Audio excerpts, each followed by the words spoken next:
name was in the box. You didn't get any It'll job. be 30 years later, and you still. Yeah, so you got a good agenda there. So we want to talk about all those as a community organizer. You might be another Mr. Obama. You know, that's I tell you what, and I know that's what I was thinking about. That's what you got to be thinking about. That this is how Obama started. I went to the White House during the first administration. Oh yeah.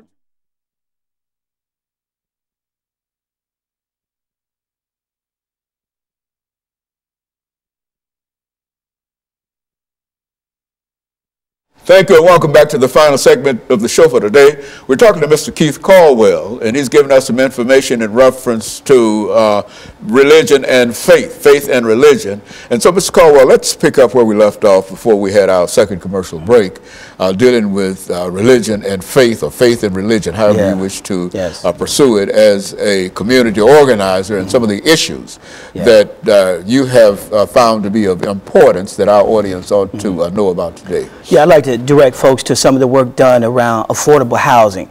You know, we're experiencing enormous gentrification here in the city, and it's displacing a lot of folks. There's a group called Open Table, and Open Table works with people who are homeless and people who are threatened to be homeless.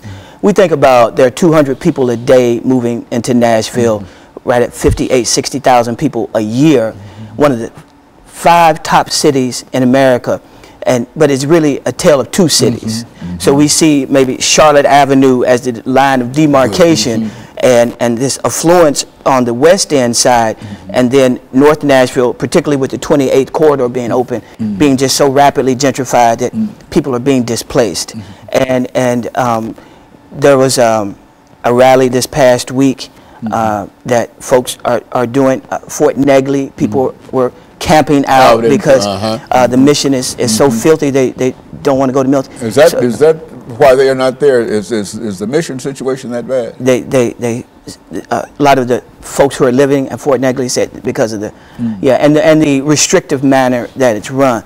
So I mean, we appreciate the work that the mission is doing, but we want to make sure that folks have affordable housing. You know, and Nashville's Table. Open Table is doing some great work around that. I want to encourage folks to connect with them and to just participate in any way that they can to help support the work, the incredible work. So they're pushing for public policy. There's the Bill Barnes Fund that the mayor, Megan Barry, who I think she's a wonderful person, and she's also a politician. So we have to make sure that we're creating the political will for her to move, and creating the opening so she can move through, and because I think that she really would like to do the right things, but politically that there's no backlash that comes on her for doing the right thing. So we want to make sure we support that. I was thinking about Ban the Box that Democracy Nashville has been working on. It's brought Kenneth Kane and some others that, so Ban the Box is this on the application asking about a felony conviction, and with any governmental job, we want to delay that question to maybe the last interview. We're not saying to not disclose at some point, but if you check that I have a criminal record on most applications, interview after this, thrown out the door. I understand. And some of these things are 20, 30 years old. People maybe did smoking marijuana or anything, and it continues to haunt them. So we want to say, okay, you've paid your debt to society, and we want to restore that. The restoration of voter rights to former felons.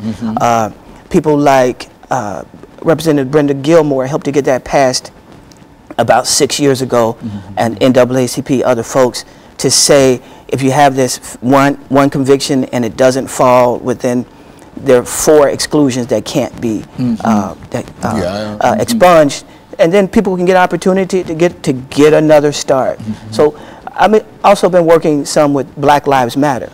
And we think about Black Lives Matter, and so this idea, well, don't all lives matter?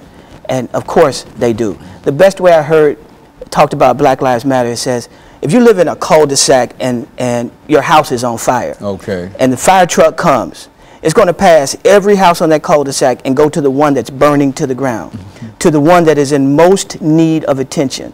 So the person next door could say, well, why didn't you spray my house? Well, it would hurt your house to spray it if you don't have the fire. And so and so it's not to the exclusion of other lives mattering, but it's addressing the 500-year brutal legacy of the dehumanization of people.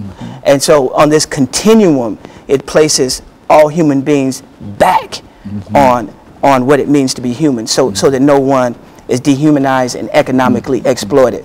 It is also an echo of Jesus when he says that every human being is created in the image of God, in the imago Dei. And so talking about being made in the image of God and after the likeness of God, then we need to respect everyone's humanity, and we all benefit when all human life is respected. Well, now, Mr. Caldwell, what kind of support do you feel that your organization is receiving in terms of the kind of social program, the kind of religious program, and topics that you're dealing with? I mean, is there a real concern that people have in Nashville in reference to some of these things? Yes. In fact, we noticed back last November of 2014, we were going to have a candlelight vigil. It was Black Lives Matter. And that same day, the verdict came in on I Can't Breathe, Eric Garner. So we were expecting, on Facebook, we had about 70 people who signed up. And that was at 6:00 p.m. We were going to hold candlelight vigil in front of the downtown police precinct. Well, at 5:30, we had 300 people. At 6:00, we had 700 people. And 30 or 40% of those people were well-intentioned white people who brought their children, their 10-year-old son and 8-year-old daughter, and said, you know, I've benefited from white supremacy, but I know what it's done to me, like that it contorts my soul, and I want to undo that, and I don't want my children to experience that. And so we're here. And so that's a reclaiming of one's humanity, you know, despite this system that does that. We knew that the folks were a little restless, and so the vigil turned into a march. It was a nonviolent march downtown. So we went down Broadway and we were coming up through the honky-tonks. And so here we are, coming up the honky-tonks, and people stumbling out and hearing Black Lives Matter from a 95-pound white woman with her 2 children. And so, but we see this as a human problem, and that when we do better, we all can do better. And so the interrelatedness of our humanity, and not to just, you know, we look at the current election and the vitriol that's going on, and who can be the most angry and the most fearful, and that's no way to be in community. So we want to have a love ethic that recaptures our humanity. And Nashville would seem to be an excellent place for that to start. In view of all of the religious, I think you mentioned earlier, all the religious institutions, whether publishing institutions, churches, and et cetera, and et cetera. So this would, in a real sense, be the Rome, in a real sense, of the Black Lives Matter movement. And there's a group called Surge, and they are white anti-racists, doing fantastic work. And the same factors that were here in 1960 are the same factors that continue to make Nashville a beloved community, or a potential site for beloved community.